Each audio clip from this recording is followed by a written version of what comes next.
It looks like we're live, Brian. It looks like we're Yes, we're live. live. Yes, How's we everybody are. doing? Finally. Guys, I'm meeting this person for the first time, but I feel like I was just telling Yeah. him, I feel like I knew him. Like I was telling you, and I'm probably a lot of people will mirror it. We were there when Aaron messed up, and then we were there when you came on the scene and started this journey with you. I call myself an observer. To be a writer you have to be an observer, and Oh, and yeah. and stuff, and it's nice to know to like know what know your story, what's going on with your life. And I know you're very open and honest, and that's really the best way to be. And that might not be some people's cup of tea, and it might be, viva la difference. That's just how life is. It's a mixed bag, man. That's what I was Oh just yeah. telling you. It's so weird. I have my diehard people who are like, I Yeah. will never leave you. We love you. Hmm. And then I have people who are like, this person sucks. She's awful and no boundaries. So it's so weird how that Yeah. works. Yeah, it's just people. That's the beauty of the human race, and and that's one of the things that makes it frustrating too. But Well, frustrating, but also I feel like everybody should have a choice, you know? I yes, mean, I just told yeah, you before we started, like, some people are like, I love that show or I love that movie. Like Aaron. Aaron's yeah, like, I loved Avatar. I'm like, Avatar sucked. yeah. I mean, that's why I kind of feel like it's a good thing in a way. It's like, Hmm. if I'm not for you, please don't stick around. That's okay. You Yeah, know, I'm definitely, since I knew my mother, she would always say to me, you're definitely not going to be for everybody, Reese. yeah. So it's like, it's okay. It's all right. Hmm. Yeah, So, and my thing's poetry, right? Poetry is yeah, just like music. It's very subjective. It's a very niche. I'm glad that got to you safely. It's a very so sweet of niche you. thing. It's a very niche thing, and it's extremely subjective. There's certain checks the boxes you have to check in order to be a good poet, right? But I it's would it's assume so. I'm not a it's good it, poet, but I'll take your word for it. yeah, and stuff like that. It's just like with anything, with any type of art. Art's 90% here. It's what you like. Some That's people. true. I remember going to a. I remember going to a art show that a buddy of mine, he was getting his BFA, and it was at the local university, and there was this person who put, I don't even remember the person's name, who put on the wall something that looked like what I would leave behind when I was doing a construction project on the drop cloth on the floor. There you go. So That's exactly perfect yeah, example. it's just like, okay, or yeah, it moves some people, it doesn't. Who knows? Uh, Totally. but yeah, this thing here, if you can see it There, now I see it. there, this thing here has been a labor of love for me, and just very few times So in. cool, you guys. Yeah, it Aaron is actually kind of the seed that started this project out. Okay, back in late March, early April of this year, he was messing around with Chat GPT. Okay, and he was having it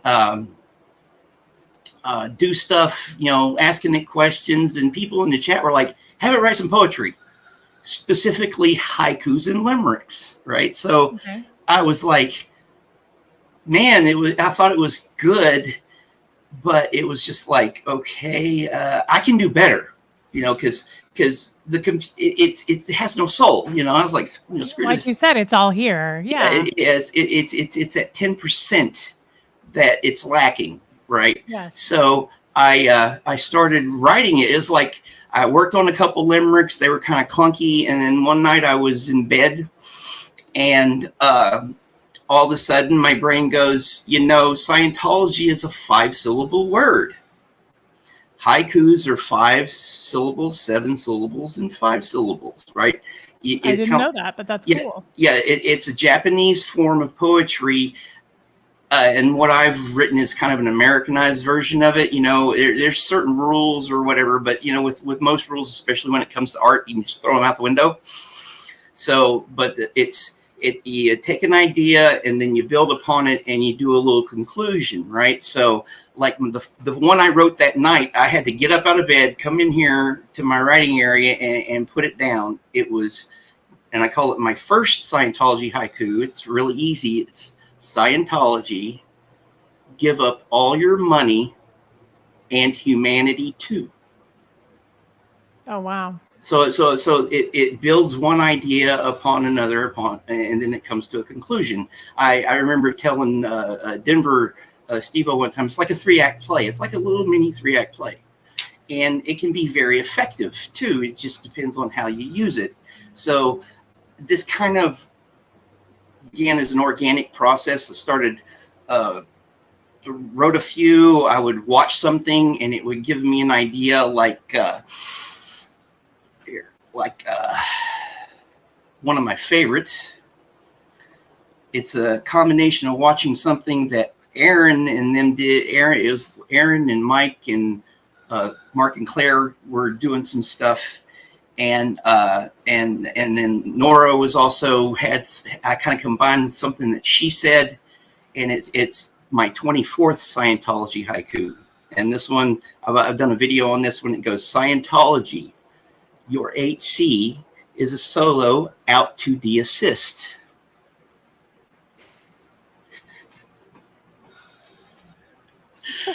So that's kind of cool that you know all these words. I thought you were a Scientologist. No. I'm an artist. I consider myself to be a pretty smart fellow when it comes to certain things, and when it comes to other things, I'm just dumb as hell. And it's like I pick up these little things here and there, and it just all stewed in, and this is what my brain popped out. It just went.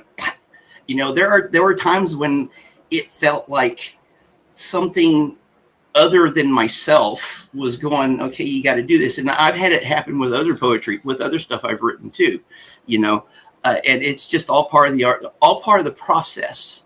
And it's wonderful to see this. Holding this in my hand is just like I had a lot of help with it. It could, me getting Claire to do the afterword for it. It was just like, okay, how do I do this? So I just asked a few questions, was patient, and finally it came about. So yeah, I had this thing actually done back in June. So it didn't take me that long to actually write the whole thing. And then it was a lot of, editing and this, that, and the other. And I decided to, pull a page out of Mark and Claire's playbook, and when they published his memoir, Blown for Good, they did it under their own little publishing company. So this is, I had to start my own little publishing house, which is From a Poet Press, and all that stuff. So cool. So yeah, it's been a journey for me too. Like you're asking me, people have asked me when I've gone on other. With Liz, both Liz Gale and Liz Ferris, if I was a Scientologist. No, I grew up in the rural South, and everything out here is mainly Protestant Christianity. Okay. When I was young, my mom was heavy. Well, she was a Bible thumper. She was heavy into the Church of Christ, and that's one of the main denominations out here. It didn't jive with me. And so when I was like 7, 8 years old, my mom basically let me decide for myself what I wanted to do. I'm like, I like sleeping in on Sunday mornings. No way, that's cool that she did that. Yeah. And so, but it kind of, I absorbed a lot of that by basically osmosis, and I took away from that, the basic good stuff, like the golden rule rules in my book. If you live your life by that, the world's, if everybody lived their life by that, the world would be a hell of a lot better place. And that's what I try to do. I'm a naturally empathetic person. I went through the crap when I was a kid, like everybody does. You don't blame everything on your childhood. It has a lot, sometimes it has a little bit to do with it, but as you grow and all that stuff. Yes, and totally. so that's a little bit of my background as far as that goes. When I was originally in college, I became fascinated with, of course, literature, history, and sociology. That were the main things. Although I still haven't finished my bachelor's. That's a goal here. That's in the future to eventually get that done. I kind of look at this stuff, these authoritarian groups and religious movements and stuff from a more academic point of view. Okay. I'm personally a spiritual person. I did dabble in the LDS church when I went to boot camp when I was in the Navy. I joined the Navy at 30. My mom, while she was working on her bachelor's in history, found out that the first branch of the Mormon church to actually take root in Arkansas was right up the road from me.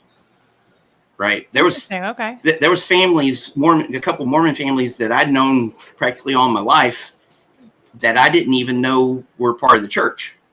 So she went native and stuff. So I was around that. And when I got to boot camp, I decided to, I was like, need some help getting through it because it was stressful. So I went to services and then the love bombing and all that other stuff. But it didn't take, thank God, because I had my own basic beliefs.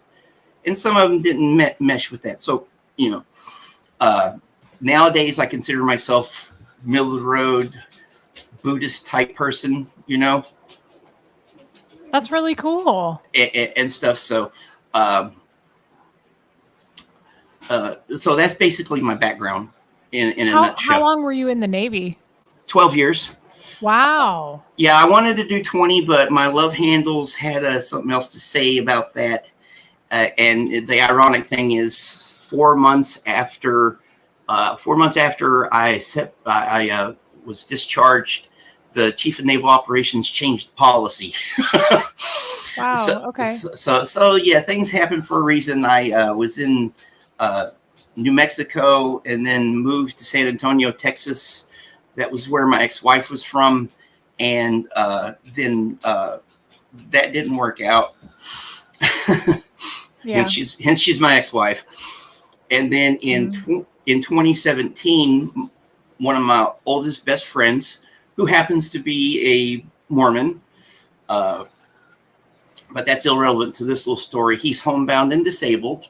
I've known him since I was in my early 20s, and he had no family. My ex-wife, we were still married at the time. She was working 2 jobs. I would have my disability from my time in the Navy. We were living at her parents' house, and it was just like, okay, my friend needs help. He has no help here. I'm going to go help my friend. We can work out our problems when I get back. Oh. I stayed home. That's really sweet. Yeah. How is he now? Oh, he's doing good. He'd come down with prostate cancer, but they caught it early enough. And this was in 2017 that by 2020, he was cancer free. He's got good. He has a whole host of other problems that he's also a disabled veteran. He was in the Navy. Wow. And when I decided to join, he asked me, it's like, what happened to me? Are you willing to do it? I was like, yeah, what else do I got to lose?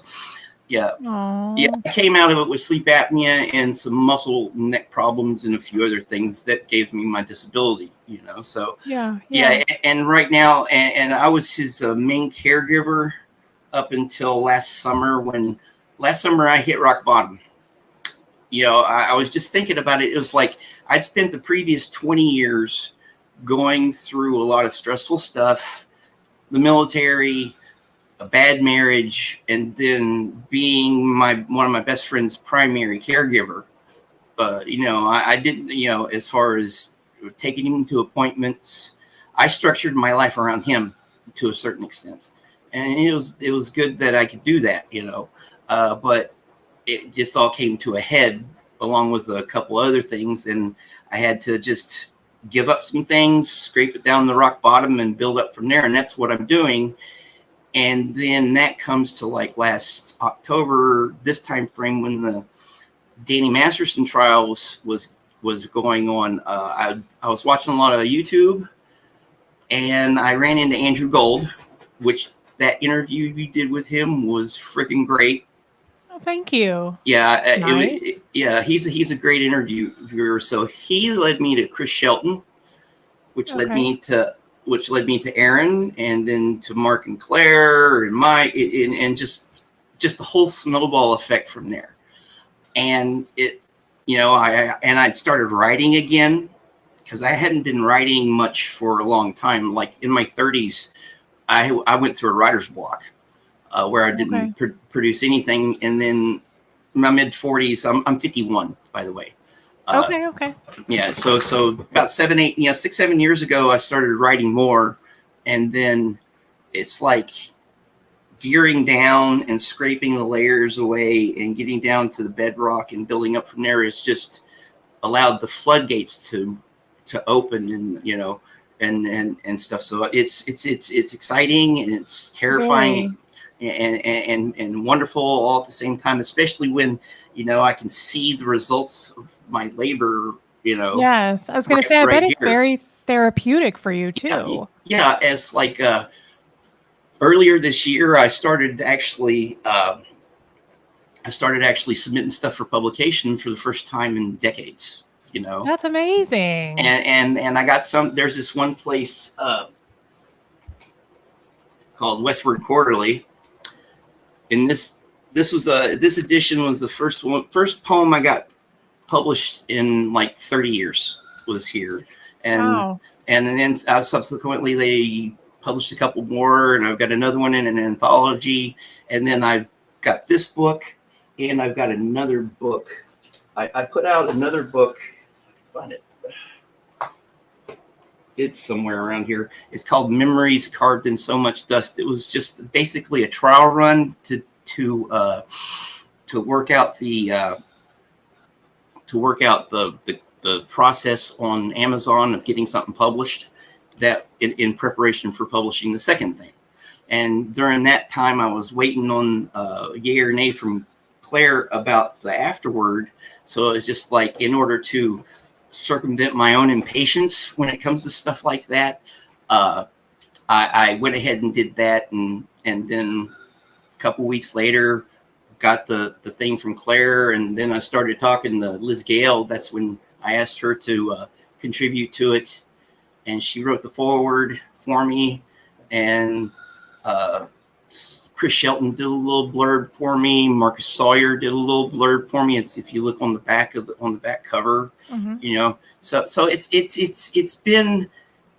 I've had help. I've had a lot of help behind the scenes. So, and now I'm getting out and trying to talk to people. Like, eventually, I'd like to personally thank Aaron for messing around with ChatGPT. I have an author copy for him. Mike just emailed me a few minutes ago, right before we did this. I looked at my email. He said he got his copy I sent him last week, and he thinks there's some funny stuff in it. Nice. So you want me to read something funny for you? Yeah, if you would, yes, please. Okay, let's do this one. Let's see here. Let's do some captains. I have a a series of limericks I call Captain COB. There's like version 1, 2, 3, 4. There's 4 of them are in here. I've got more I'm writing. So let's see here. Let me read the second one to you here. Let me pull it up here.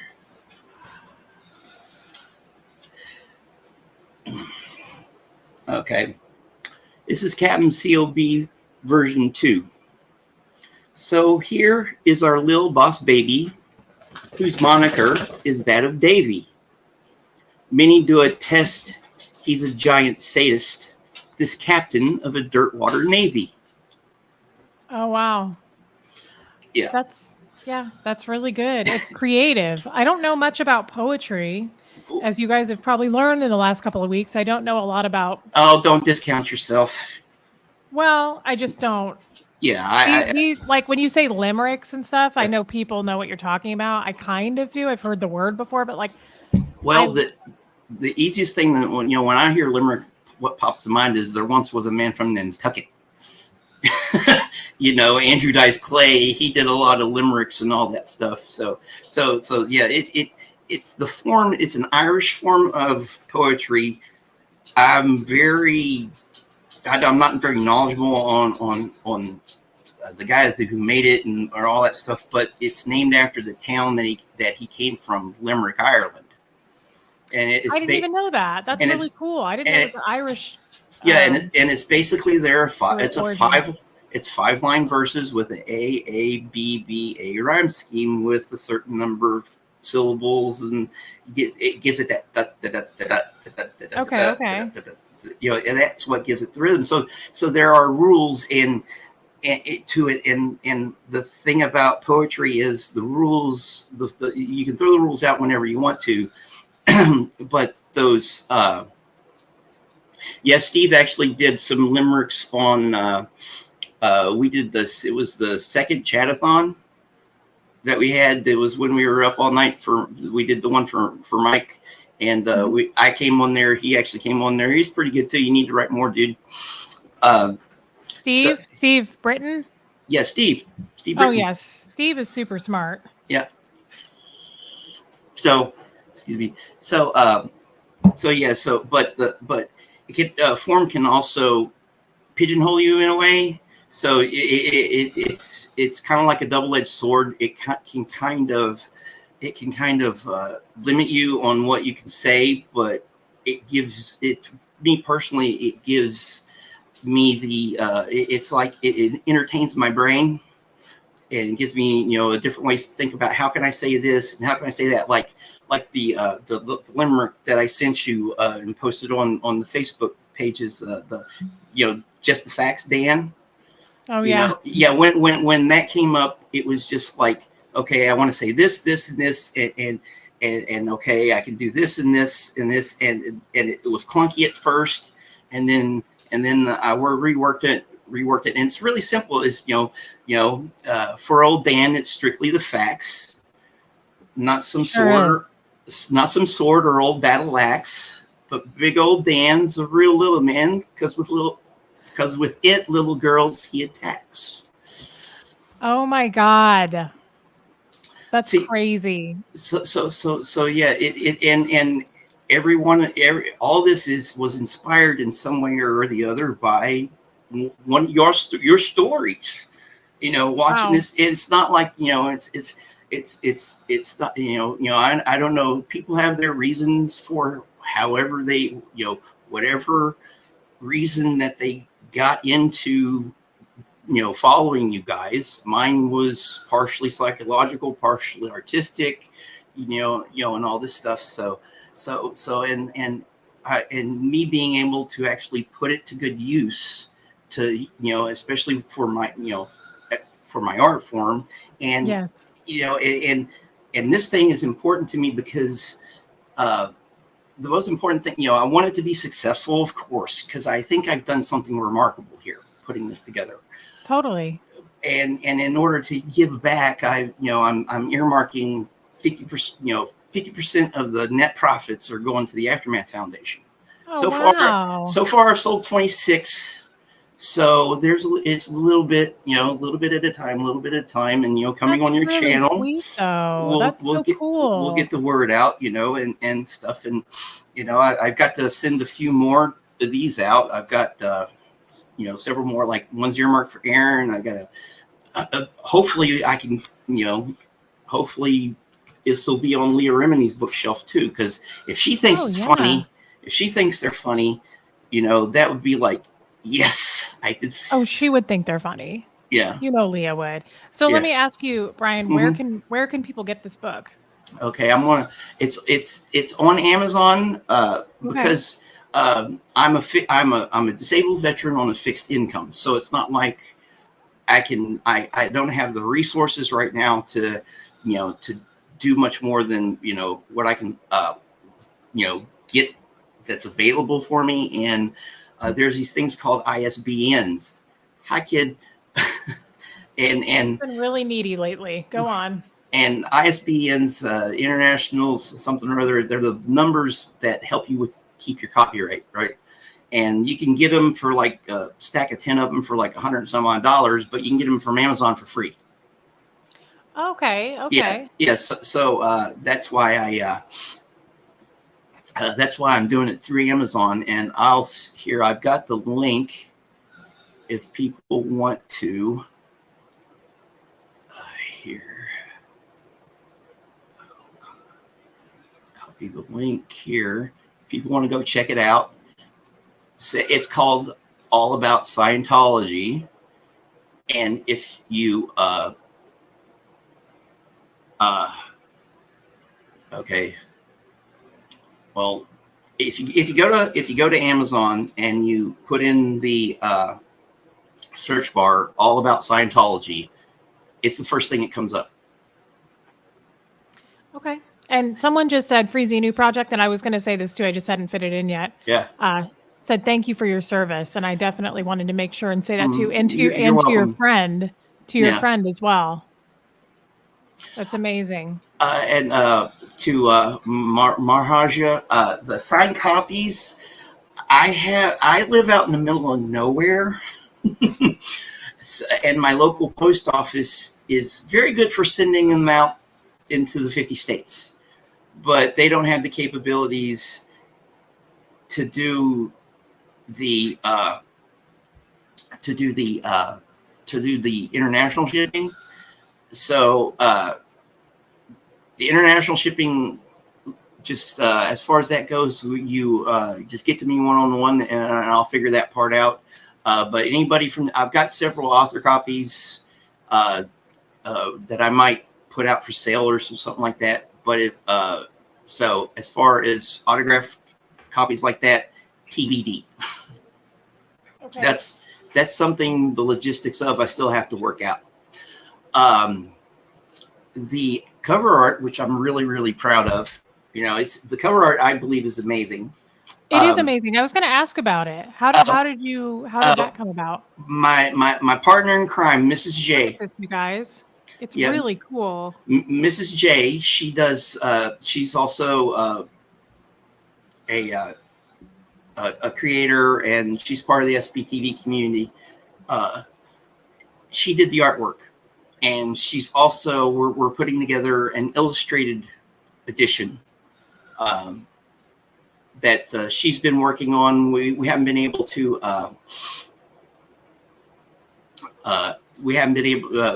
That's still TBD. That's coming out pretty soon.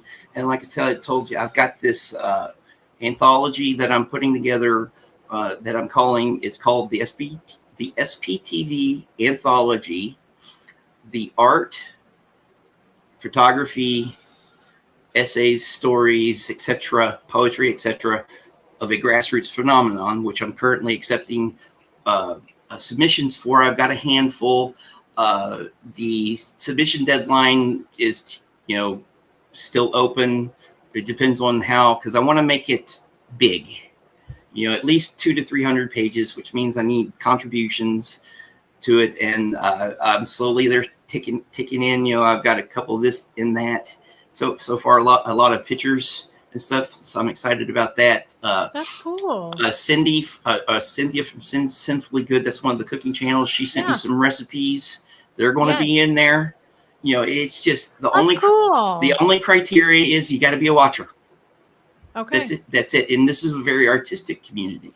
This is a very artistic community. Yeah. There are so many creative artists in this community. I'm blown away by it. And that is also going to be a fundraiser for the Aftermath. I figure people would, for someone to be able to, like in my shoes, like I said, I'm on a fixed income, so I got to be careful with my budgets, of course, and all that stuff. I live out in the middle of nowhere in Arkansas, so it's not like I can donate my time, right, or stuff like that. So this is my way to help, to contribute. Your contribution. Yeah, I love that. Mm-hmm. What a big heart. That's really kind of you to do that. Thank you. And what part of, let me ask you, because I don't really know Arkansas. What part are you in? Like Central Arkansas. There's the state. Little Rock is that's basically smack dab in the center. I live a little north of Little Rock in Faulkner County. It takes me about 45 minutes or so to drive down there and stuff. Okay. But where I live is like centrally located out in the middle of nowhere. The nearest town's like a 30-minute drive for me. Okay. Yeah. I'm trying to, so we just went to Eureka Springs and that's all I know. And it was so pretty. I love that place up there. I haven't been up there in a long time. That's definitely something. Hopefully soon I'll be able to do a road trip up there, throw my dog in the car and go have some, because I know people who live up in the Fayetteville area and stuff like that. There's poetry readings up there that I want to try to go to. Next week, me and a buddy of mine are going to go down to Hot Springs. That's southwest, I want to go there too. I want to go to Hot Springs. It's beautiful. I have not been there. Last time I was in Hot Springs was in the mid-90s. Me and a couple of friends of mine went and seen Allen Ginsberg. I don't know if you've ever heard of him. He was a beat poet, right? From the late 50s, and he's one of the guys that helped inspire the counterculture of the 60s. And I got the opportunity to see him do to see him do a reading and talk about his life and everything. That was mid-90s, so I'm looking forward to doing that. Oh, that's cool. So it's been a while. Yeah, it's been a while. Yeah, he subsequently passed away since then and everything, but he's an interesting fella. Well, I could see you in that area. Like I would, as I was telling Jeff, he has a motorcycle and he said it's a beautiful ride to ride to Hot Springs. Yeah, it is. I don't know. That's a long drive from here. I think it's like 7 or 8 hours. It's too long for me on a bike, but I really want to go. And I just want to say, I would have, when we left Eureka Springs, I was like, I would buy a house and move here. It was like going back in time, Bryan. Yeah. Like it was like, everybody was chill. And it's kind of, the reason I'm talking about it is kind of ties into what we're saying. Like lots of artists, lots of just very trusting, big-hearted people that I just felt close to immediately. It was kind of crazy. You don't get that in a bigger city all the time. Yeah, that area of Arkansas, it's kind of funny. It's really red as far as the politics and stuff like that. But there's like the Duggars are from that area. I don't know who they are. The Shiny Happy People. I just know that's an REM song. There's this documentary on a series on Amazon called Shiny Happy People. Maryland's big into that. It's that IBLP and stuff. That's but they're from there. A lot of people know that. But politically, Arkansas, is just like the rest of the South. But we have like spots of blue, or that artistic culture and that area, because a lot of it's because the University of Arkansas is there, right? That's in Fayetteville's where the U of A is, so that attracts a lot of that stuff. So Eureka Springs is really, really, really, really beautiful. It's a really nice place to visit. It's such a cool place. Yeah, and someone, the youngest sister of someone I graduated with has a tattoo shop up there. So I want to go up there and get another tattoo. Maybe she'll give me the friends and family discount. Oh, that would be cool. I just have to say, it was a really cool place, but I have to be honest, I was very drawn to the people there. Yeah. Like so many of them were like, I'm from here, I was born here, and they just were like so. I can't really put my finger on it because I don't experience that where I live. It was like, I felt like they would have let me into their home. They were just like very open, honest, good people. I loved it. Most people in the South are pretty nice. Some people like ask me if it's in the water. I don't know, because most of the people I grew up with were we were taught to be polite. Yes sir, no sir. Yes ma'am, no ma'am. It's just, again, the golden rule: treat people like you'd like to be treated. And that I guess that's one of the good side effects of that is we're nice. Yeah. And it doesn't cost you anything to be nice. Doesn't cost you anything, but they were more than nice. They were colorful and creative and Oh like, yeah. yeah, it was just like there was so much like artwork. There was a cool Hmm. art gallery I went to, and I met a couple store owners. I went into all Hmm. the stores, and I met a couple store owners who were like, we moved here or we came here to visit and we just decided to move here. I met a few people that were like, we just loved Hmm. it enough that we didn't want to leave. And I was like, Hmm. I feel drawn to it too. Now I don't know what kind of weather they have, like if the winters get really bad. It's in the Ozarks, so it can get snowy and stuff. But I live right south of the Ozarks, so winters can be cold or not, depending on Oh, It's okay. usually winter's usually the rainy season around here. Um, Oh. So you yeah, don't get like heavy snow? the not these days, because of the changing weather patterns and stuff like Yeah. that. We'll get 5 or 6 inches sometimes, none sometimes. This past winter was one of the worst, most accumulations in a while. Okay. Compared to in the 80s when we'd had a couple feet. Um, Do you guys have any fun animals that I might need to know about that I don't have here? I had the guy who owns the we have, of course, the Razorback hogs, wild hogs. You Uh, guys have wild hogs? yeah, that's where the mascot for the University of Arkansas came from, Razorbacks. Do you see them walking Yeah, around? Can you? not here. The things that Oh, the things that I have around here are coyotes, which I know you know all about coyotes. I've got There are Wiley. there are some panthers that roam around through here. I got some. Okay. Of course, you got the other regular critters: skunks, possums, raccoons, and all that stuff. That sounds wonderful. Do you feed them like I do? No, Okay. no, I would and like to but feed a wild hog. That sounds fun. but Okay. I have my neighbor has some horses that are next to me, and they let me pet them, so it's always That's nice. fun. I love horses. Do you guys have Yes. bears? No, that would be up in more in the Ozarks area. I knew it. Jeff's a liar. When we were driving to Eureka Springs, he Mm. always does this to me when we're out of town. He's like, "Oh yeah, there's bears here." And I'm like, "No, there's not." And he's like, "There's wolves." I'm Yeah. like, quit it. You're just upsetting me because we don't have those here and I want to bring them into my home. But you guys don't have them, right? uh, as far as wolves, they're probably around here. The main things we have is coyotes. I'll hear them at night. I even used it in a poem I wrote about. I wrote earlier this year. I wrote a trilogy of poems that they all work together. You can split them up or you can read them together. So basically, a triptych of poems about my hometown.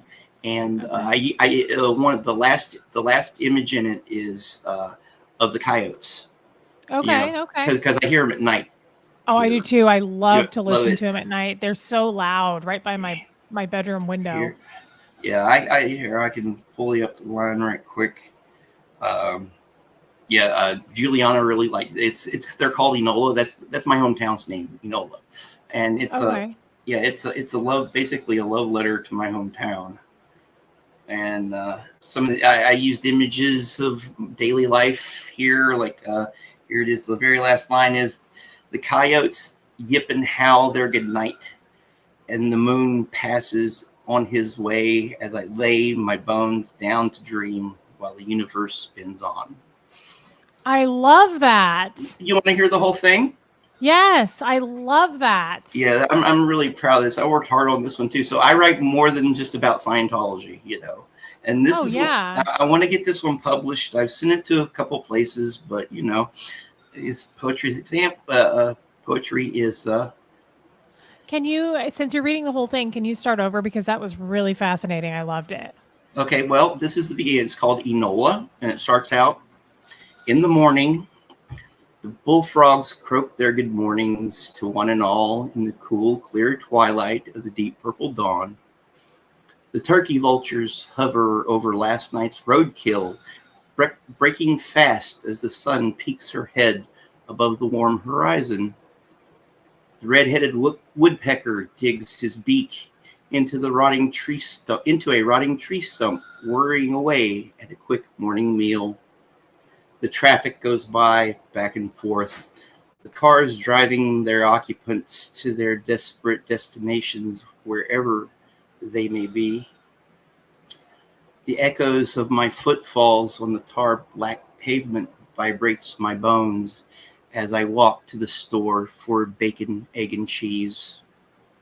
In the afternoon, the sun passes her zenith, shining down her warmth upon the C-130s whose contrails streak the great big blue sky.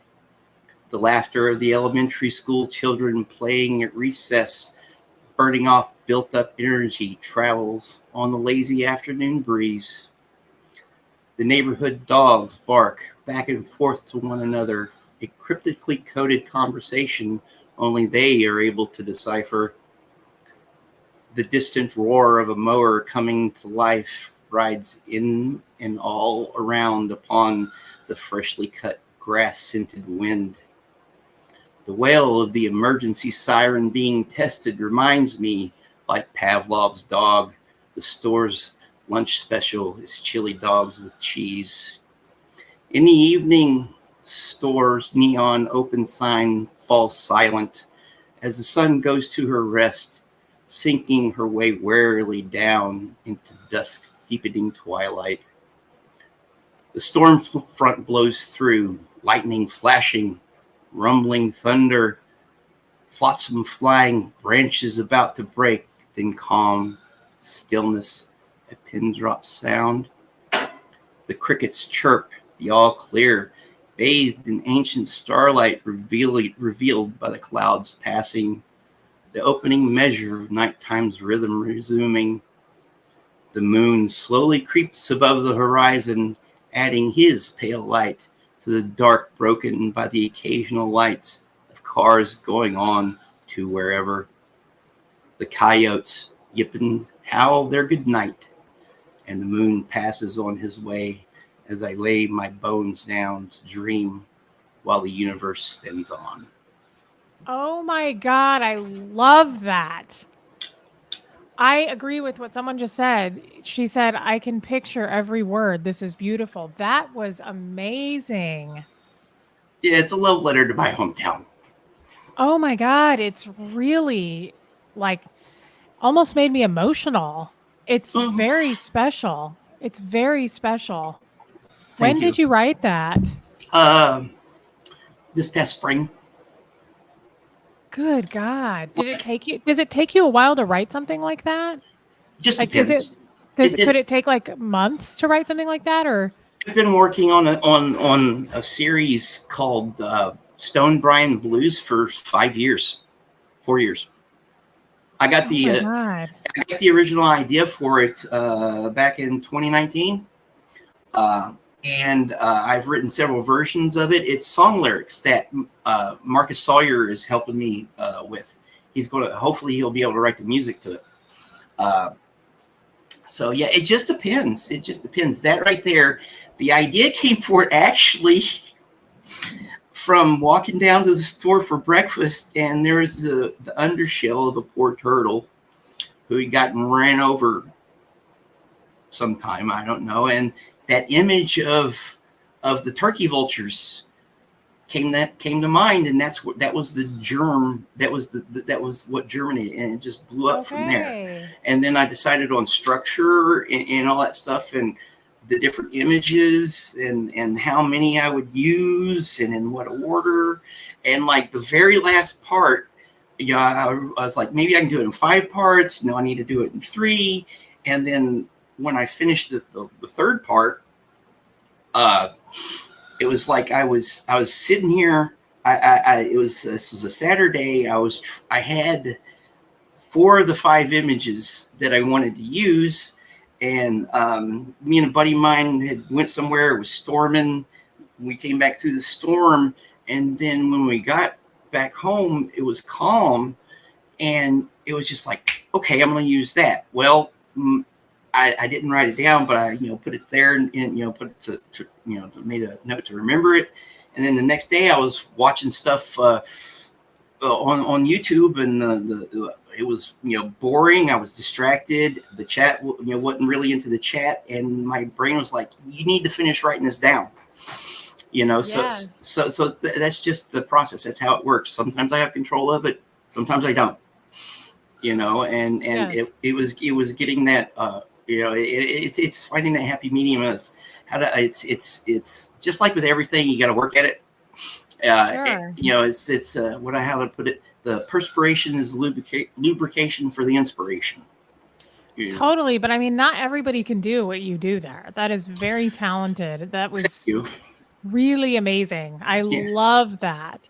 Whenever it's available, I want to buy it. Well, I did already done videos on all three of them on my channel. I'm working on some illustration for it myself. I'm kind of messing around. This is I kind of don't like the AIs messing around with writing, but I'll mess around with it with the visuals, because I've done some illustrations with some AI image software for my own stuff. I plan on using that one as the base for my next collection, which I'm going to call it Enola and Other Poems. I just got to finish putting it together. Sure. And with all my other with all the other projects I got in mind, I've got and there are several people who are Kim D. High is asked me to help her get her grandmother's poetry published, and then Choctaw Nation Princess. I'm working with her to get her mother's stuff done and stuff. And then there's the SBTV anthology, and me just, trying to take advantage of my time, because most people have more of a life than I do right now. I'm disabled. I'm a disabled vet living out in the middle of nowhere. So I have a lot of time on my hands. Yeah, but you're an artist and creator. That's what I'm using that time for. Exactly. Yeah, I think that's time well spent. Well, and basically a lot of it comes natural to me. So it's not like it seems like work. And it's not like it's lucrative or anything like that. Especially books of poetry usually don't become New York Times bestsellers. Sure, but I still think it's like what I'm doing. I'm not really Yeah. making much money doing this, Yeah. but I enjoy telling Yeah. the stories, and I really enjoy the people and the connections and the relationships I'm making. So it's, to me, that's worth way more than money. Yes, exactly. And it's helped me out of that low spot that I found myself in last summer. Yeah. And it's trauma bonding. That's what a lot of it is. All of us that I believe all of us that are attracted to this have some type of issue. That's the best way to put it. That this helps them with. And, totally. And stuff. And doing totally what Clearwater Claire. By the way, hi everybody from the chat. I know we haven't really addressed the chat. I feel bad, but okay. Well, we got like 10 minutes. You want? Sure. I was just so into what you were saying. So sorry, guys. I hope that you don't feel ignored. Cindy Borrell says, "What is his channel?" It's called From a Poet. Here, I will. For some reason, here I was gonna say I don't know how to do what Aaron does. He flips up stuff on the screen. I barely could get him on StreamYard to do this. I didn't know how to do it because Aaron invites me onto things. I don't know how to invite somebody else. So I don't know how to do all that. In the end here, I'll send you the link in the private chat. So because for some reason it's. Oh, can you tell us what it's called? It's called From a Poet. It's like From a Poet 87 or something or other. I don't know I don't know it right off the top of my head, but if you type in here yeah, one with cats. Yeah, 810. That if you type that in the search bar, you'll get you'll see me. Okay, perfect. Because you'll see me like this. Perfect. Because somebody else mentioned this and I feel the Yeah. same way. I like listening to you read it too. You do a really good job at Yeah. you're telling the story to the Yeah. crowd. And Do you do that on your channel? that was the whole point. That actually, that you bring that up. That was actually the whole point of my channel, was to Sorry, kid hair. was to read it and talk about it, right? Because I have no kids, right? Long story. And what do I have to leave behind? You know, I'm middle aged. I'm looking at entering the third act of my life. And doing this is kind of like a little bit of an it's kind of like ensuring that something to me will Oh live on. yeah. You're leaving something Yeah, definitely behind. and the main point that I try to keep in mind overall is that I'm doing this to get it together in one location. That way, 100 years from now, if some scholar is researching early 20th, late 20th, early 20th century, 21st century poetry, my stuff might come out. And Totally. I talk about the inspiration for it, and what I was thinking, my point, the points I was trying to make, or whatever, what inspired it, And so the first part of the video is me just basically reading it, and then the longer part of the video, because between the first minute to 2 minutes, that's usually how it takes, and then the rest of it is me talking about it. Yes. Well, Yeah. I love that personally. I find it very soothing and peaceful. Mm-hmm. So guys, I hope that we all go over and follow Bryan, because Yeah. this stuff is very meaningful. Yeah, I plan on doing more for the book. Eventually the whole book will have videos on it, and stuff, and I might clip them together into some audio form, or audio format. I don't know. Someone keeps saying children's book. Would you write for kids' books? I don't know. I don't know. Okay. It just depends. Maybe I might do that. That's something that this person might just, my brain will hear that and go, maybe, store that in for later. And it just depends. Totally. It's weird where, the inspiration comes in strange places.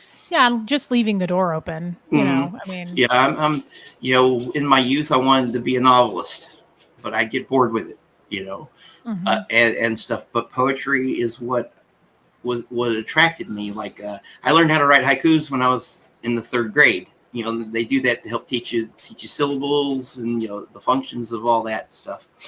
And then I remember in 6th grade, my the lesson for the spelling words was write a poem, and I got every single one of them to rhyme except for the last word or the last line. And I went to my mom and I was like, "Mom, does poetry always have to rhyme?" And she was like, "No." And then that was just it. Finished it up. And then I really didn't start writing in earnest until I was like 16 years old. And then it just took off from there. I knew I was. Yeah, I guess I always knew I was a poet. It's just getting that confidence, and my confidence. Totally. My confidence in my skills has grown, especially in the last year. Over the so cool. last year, and it kind of helped being called poet. Some people have confused me with Poe on the Go. I kind of blame Chad for that because he calls me Poe too. I guess he forgets to put the in, but that's one of the reasons I put Brian Lucas, in parentheses after it. But I don't mind being called poet, because that's what I am. Yeah, I think that's so cool. And that's what everybody knows me as, and that's why I, incorporate that into my life. Here we go, Steve. You want to read it, or you want me to? No, I want you to, because you're good at this. Reese feeds coyotes who roam while spending all her time snug at home, with her house nice and clean, and her friends Jeff and Epstein spending lots of time on the phone. Oh my God. Send that to me. That's going in the collection. That's going in the anthology, Steve. Send that beautiful. to me. That's beautiful. See, that's what Steve. I want. That's what I want. This stuff, and I believe another one of my functions in this community is to help people forget the because this is a very deep, heavy, upsetting subject. That we and I do I use marijuana medically. Plus, I'm a big pothead. It kind of all works out that. So one of the things that me and Miss J do is we're actually supposed to do one on Sunday is we'll get together and I'll go over a poet and we'll toke out.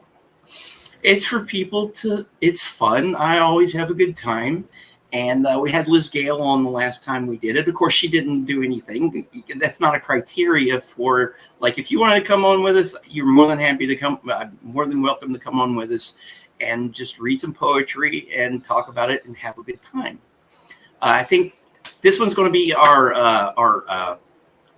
Halloween special. Oh, how cool. So we're going to do a few Edgar Allan Poes and some other Halloween poetry. You might want to read this one. I just think that's gold right there. What Steve?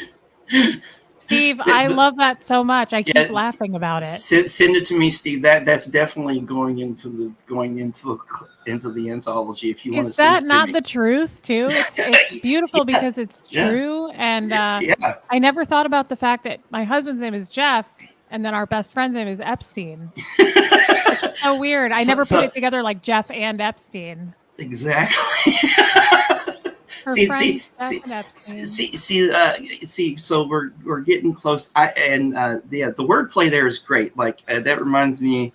I'll do one more haiku for you before we wrap this up. Sure. It's I really like this one. Let me find it. I just find it. Steve. This is my 7th Scientology haiku. Goes, Scientology, a catch-22 indeed, as well as practice. As well as practice? Mm-hmm. It's indeed. Also, indeed. Practice is a deed. Catch-22, you're screwed either way. Oh, that's clever. Yeah. Wow. Using wordplay is great, and that wordplay was awesome, Steve. You write it down. He said write it down. Do you want me to put it back up so you can take a picture of it? No, I can always go back and get it up.